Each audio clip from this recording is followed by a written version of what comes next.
నమస్తే, welcome to leader TV. నేను మీ Siddharth, journalist. రాజకీయ ప్రస్థానంలో తనకంటూ ఒక ప్రత్యేక పేరు, అడవి జిల్లాని కాపాడుకున్న ఏకైక ఎమ్మెల్యే ఉమ్మడి ఆదిలాబాద్ జిల్లాలో, అలాగే ప్రస్తుత నిర్మల్ జిల్లాలో ఖానాపూర్ నియోజకవర్గంలో తనకంటూ ఒక ప్రత్యేక స్థానం ఏర్పరచుకొని లేడీ సింగంగా 2 దశాబ్దాల పాటుగా తాను గెలిచి అక్కడ ప్రజలను సొంత బిడ్డల్లా కాపాడుకున్న ఘనత శ్రీమతి అజ్మేరా రేఖా నాయక్ గారు.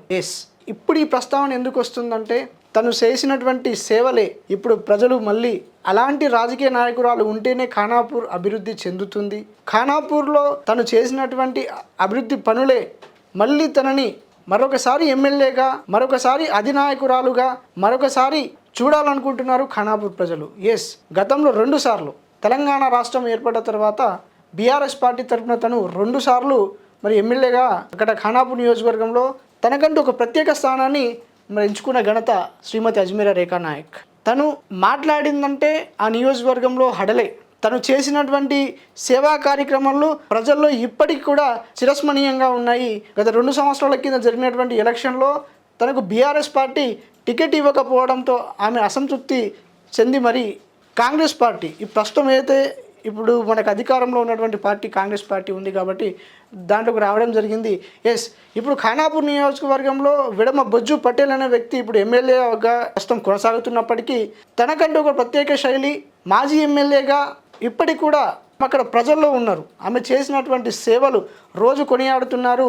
మరొకసారి మరి రేఖా నాయక్ గారికి మరి ఎమ్మెల్యేగా చూస్తే ప్రజల యొక్క వారి మనోభావాలు, మనసులు మరి ఎలా పులకిస్తాయనేది అక్కడ ఉన్నటువంటి ఖానాపూర్ ప్రజలకే తెలుసు. బీఆర్ఎస్ ప్రభుత్వం 2 సార్లు ఎమ్మెల్యేగా ఈమెను ఎంచుకున్నప్పటికీ కూడా, ఇప్పుడున్న అధికార పార్టీ కాంగ్రెస్లో ఉన్నప్పటికీ కూడా ఆ నియోజకవర్గంలో జన్నారం, ఇంద్రవెల్లి, ఊట్నూరు, కడెం, ఖానాపూర్, పెంబి మండలాలు ఈ ఖానాపూర్ నియోజకవర్గంలో ఉన్నటువంటివి. ఇది 3 జిల్లాల్లో వర్తిస్తుంది. ఒకటేమో జన్నారం వచ్చేసి మంచిర్యాలలో ఉంటుంది, ఊట్నూరు, ఇంద్రవెల్లి, సిరికొండ మండలాలు అక్కడ ఆదిలాబాద్, అలాగే ఇటు కడెం, ఖానాపూర్, దాని తర్వాత ఒకటి పెంబి వస్తుంది. ఆ పెంబి మండలాల్లో కూడా ఈమె చేసినటువంటి సేవలు ఇప్పటికీ అలాగే చిరస్మరణీయంగా ఉన్నాయి. పల్లె పల్లెకు పోయినా రేఖక్క జాడ కనిపిస్తుంది. ఎక్కడ చూసినా రేఖక్క చేసినటువంటి ఆనవాళ్ళు కనిపిస్తూనే ఉంటాయి.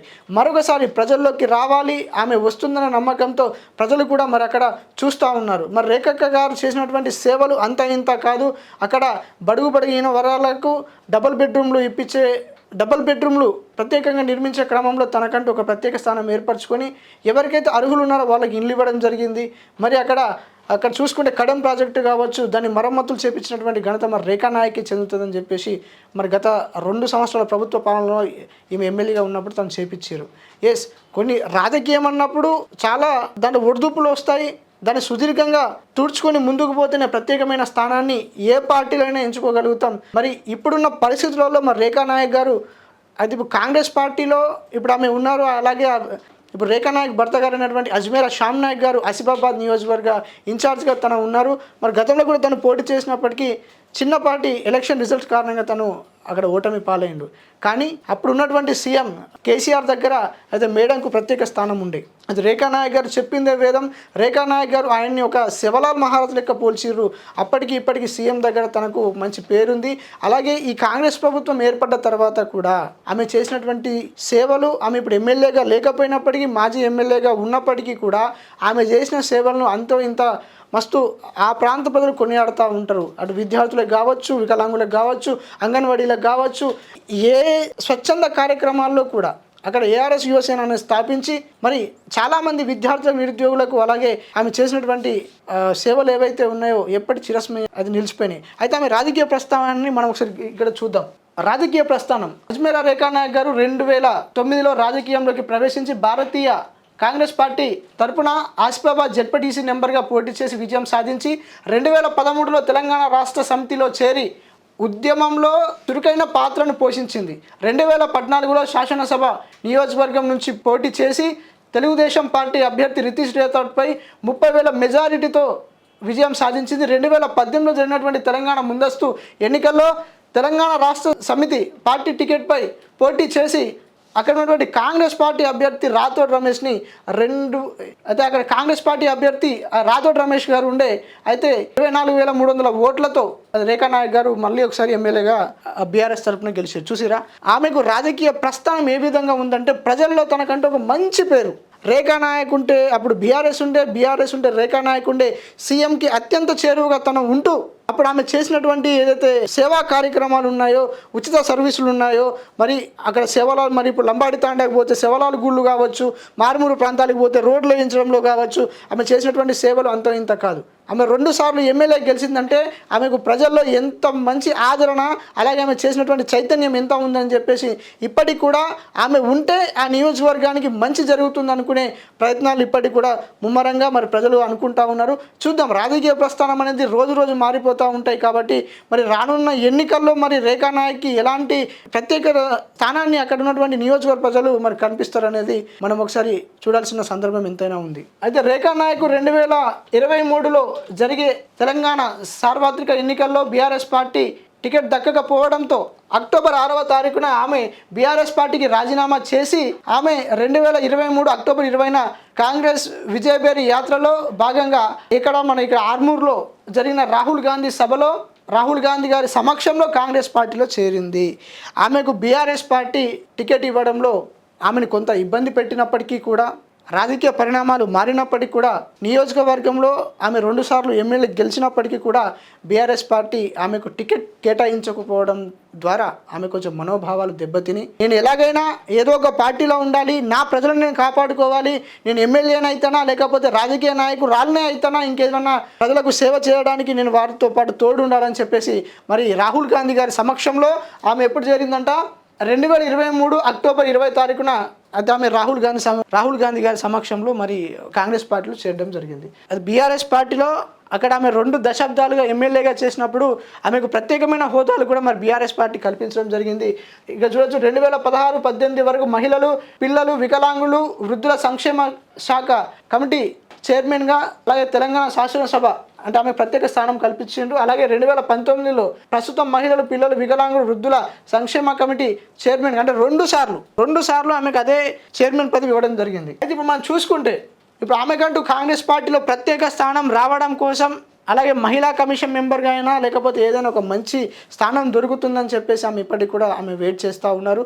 మరి కాంగ్రెస్ పార్టీలో చేరిన తర్వాత అది ఎవరైతే వారి భర్త ఉన్నారో అజ్మేరా శ్యామ్ నాయక్ గారు అక్కడ ఆసిఫాబాద్లో ఎమ్మెల్యేగా పోటీ చేసిర్రు. అతను కూడా మంచి ప్రజా ఆదరణ ఉన్నది. అతను కూడా రానున్న రోజులలో ఒక ఎమ్మెల్యేగా ఆసిఫాబాద్ ప్రజలు చూడాలని చెప్పేసి అనుకుంటున్నట్టు ఒక విశ్వసనీయమైనటువంటి ఒక సమాచారం. రాజకీయ పరిణామాలు మారినా బట్ ప్రజల్లో వాళ్ళకంటే ఒక ప్రత్యేక హోదా. ఎందుకు? వారు చేసిన సేవలే వారిని మళ్ళీ గుర్తు చేస్తున్నాయి. మీ పాలన బాగుంది, మీరుంటే బాగుంటారని చెప్పేసి చెప్పగానే ఖానాపూర్ నియోజక ప్రజలు మరి ఇప్పటికి కూడా రేఖా నాయక్ పేరు తీస్తూనే ఉంటారు కూడా. అది ఈ మధ్య కాలంలో ఒకసారి మనం చూడండి సీఎం రేవంత్ రెడ్డి అయితే ఎవరైతే ప్రస్తుత సీఎం రేవంత్ రెడ్డి గారు ఉన్నారో అయితే ఇక రేఖా నాయక్ గారిని చూడొచ్చు. మధ్యలోనేమో రేవంత్ రెడ్డి గారు ఉన్నారు, ఆయన పక్కన రేఖా నాయక్ గారి హస్బెండ్ శ్యామ్ నాయక్ గారు ఉన్నారు. అంటే ఇప్పటికీ వాళ్ళకు ఆ కాంగ్రెస్ పార్టీలో ప్రత్యేకమైన హోదా ఉన్నది. రానున్న రోజులలో ఆ కాంగ్రెస్ పార్టీ గుర్తించి మరి రేఖా నాయక్కి మహిళా కమిషన్లో అయితే కావచ్చు, లేకపోతే రాష్ట్ర కమిటీలో ఏదైనా ఒక మంచి గొప్ప స్థానాన్ని ఇస్తానని చెప్పేసి ఇప్పటికి కూడా ఆ కాంగ్రెస్ పార్టీకి సేవలు అందించడానికి తను సిద్ధంగా ఉన్నారు. రేవంత్ రెడ్డి గారు మరి ఆమెను గుర్తించి మరి ఆమెకి ఎలాంటి స్థానాన్ని మరి ఈ కాంగ్రెస్ పార్టీ మరి కల్పించకపోతుందని చెప్పేసి ఒక క్వశ్చన్ మార్క్గా మారడం జరిగింది.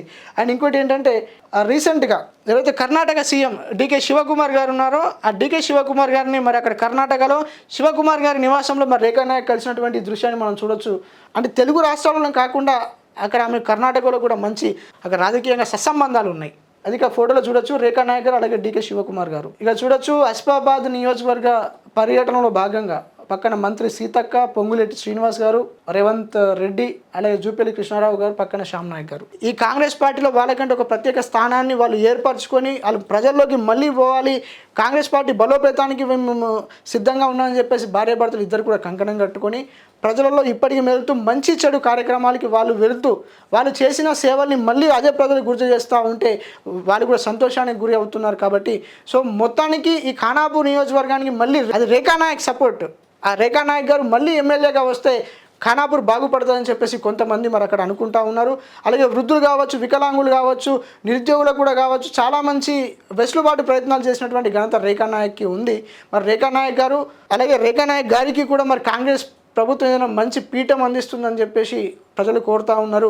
ఇలాంటి మంచి వ్యక్తి మళ్ళీ రాజకీయాల్లోకి వస్తే ఆ ప్రాంతం అభివృద్ధి చెందుతుంది, ఆ ప్రాంతంతో పాటు ఆ ప్రజలు కూడా అభివృద్ధి పడతారు. అలాగే ఈ కాంగ్రెస్ పార్టీ అభివృద్ధిలో ఉండాలి అనుకుంటే ఇలాంటి రేఖా నాయక్ లాంటి వ్యక్తికి అక్కడున్న ప్రజలు గొప్ప స్థానంలో చూడాలనుకుంటారు. కాబట్టి సీఎం రేవంత్ రెడ్డి గారు ప్రత్యేక దృష్టి సాధించి మరి రేఖా నాయక్ గారికి ఒక ప్రత్యేక స్థానాన్ని మీరు కల్పిస్తారని చెప్పేసి అక్కడ ప్రజలు విశ్వసనీయంగా మిమ్మల్ని కోరుతున్నారు.